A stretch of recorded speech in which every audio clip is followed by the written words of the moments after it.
I was a 10-0 pick. Steven, let's do all the records first, and then we'll talk about the teams. So, Steven, what was your record? I went 10-0 as well. And I went with 10-0 as well. Let's get to the teams. Yeah. Okay. So, most likely team, I already kind of said Penn State. Penn State was still my team that I thought was most likely to beat them.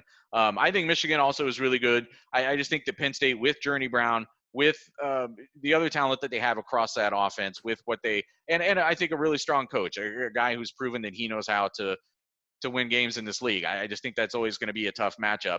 I still think they could be one of the top 15 teams in the country pretty easily, even without Micah Parsons this season. But I don't think they can get there this year. I went with Iowa because of the fact that all of this is weird.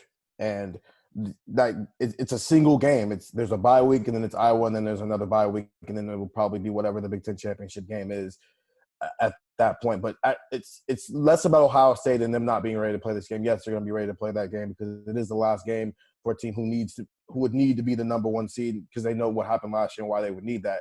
It's more about Iowa. I don't think Iowa's going to have the best season in the world, but their motivation for that game is we can ruin some things for Ohio State, and that's the best that we're going to be able to do here is now we're the last thing Ohio State has to see in the regular season instead of Michigan this year, and they can ruin some things for Ohio State in a time where Ohio State has just played Penn State, where they're probably going to win that game because every factor about that Penn State game that would have favored Penn State is now gone. Micah Parsons isn't playing. The whiteout is gone now. That's not even a factor because there's no fans going to be at the game. And so they'll come off of that, go into a bye week where things are weird, so there'll probably be a lot of COVID testing, some focus on that for a week, and then have a week of preparing for that game where Iowa will spend time playing Wisconsin and then come right into that game. And so they'll still be full football mode and won't have to be worrying about, COVID and all that stuff to the same extent that maybe Ohio State will in that bye week. So this is my reason why I picked the Wolverines. How much might the Michigan pucker factor be reduced by the idea of it not being the last week of the regular season?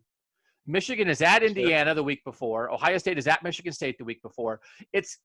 I know there's not a bye the week before the final game of the regular season, but everything builds up to it.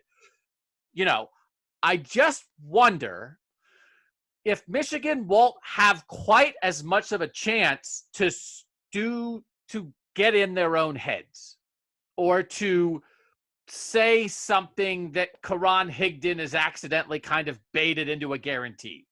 Or to have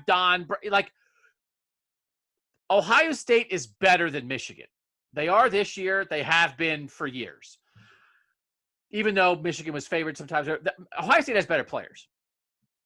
But Ohio State, one of the typical factors in the last 20 years of this rivalry is that Ohio State has a greater ability to play closer to its peak in that game than Michigan has an ability to play close to its peak in that game. So what if on October 24th, listen, man, Michigan is good. They're good most of the time. What if they're just closer to a normal game instead of being like, oh, God, I don't know. It's a revenge tour. Or, oh, God, we're going to just play. Or so that's what's different? Why would I pick Michigan to beat Ohio State now? What's different? That's what's different. So maybe it means nothing. But maybe taking a little less pressure off the game because it's not a be-all, end-all because you've got to come back and get ready to play someone else. I don't know. Would we agree that not having it the last game of the regular season reduces the, quote, pressure to some degree? Do we agree on that or maybe not? I think it takes away the postseason pressure of it maybe, but don't you think a lot of that buildup would still happen?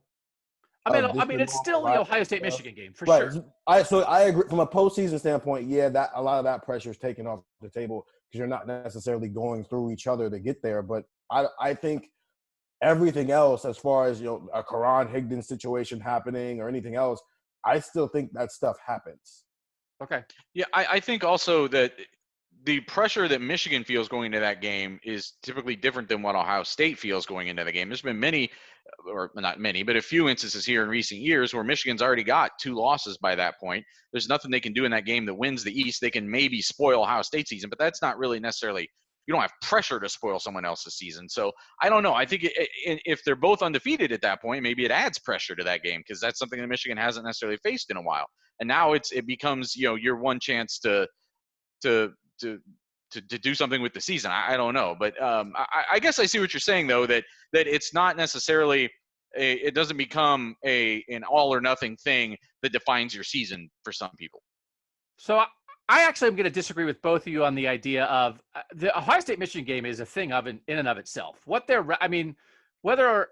How it affects your postseason chances, or whether you already have 2 losses. So then why is the pressure less no matter when they play? It's not the last game of the regular season, because it just is more in the flow of things.